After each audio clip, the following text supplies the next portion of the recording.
Сәлем қыздар, бүгін сіздермен пештің көмегінсіз дайындалатын пирогтың рецептімен бөлісемін. Ол бізде сүзбелі шоколадты пирог. Бізге 30 грамм желатин, 100 мл су қажет. Жақсылап араластырамыз және 15 минутқа қалдырамыз. 200 грамм песочный печеньені аламыз. Ұсақтап тураймыз.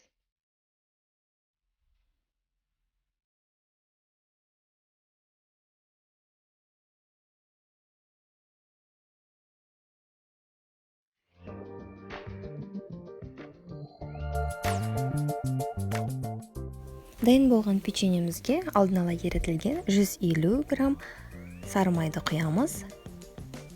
Жақсылап араластырамыз.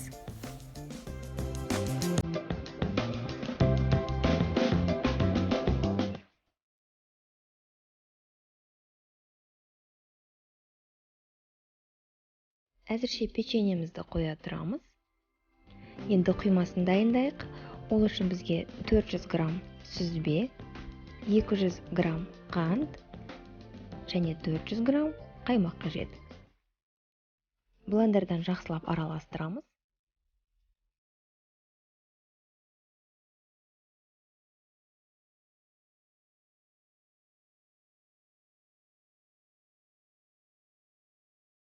Сүзбелі құймамыз толық дайын болу үшін біз желатинді ерітіп араластырамыз.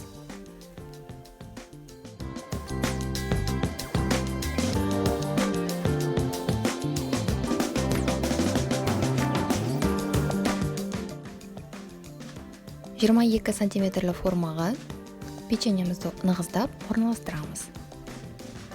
Мынандай формаға келу керек. Енді біз құймамыз дайындаймыз, оны екіге бөлеміз және бір бөлігіне алдын ала ерітілген 100 грамм шоколадты араластырамыз.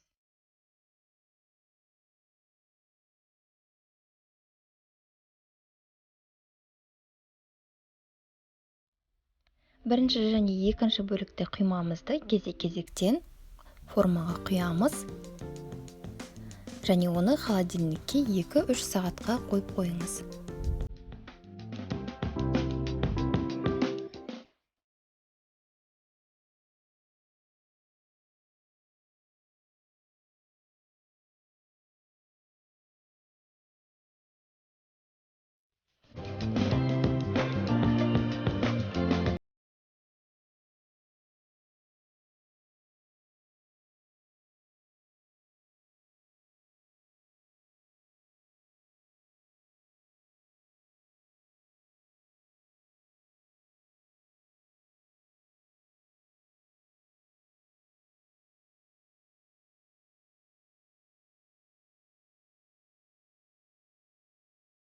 Пирогымыз дайын болды.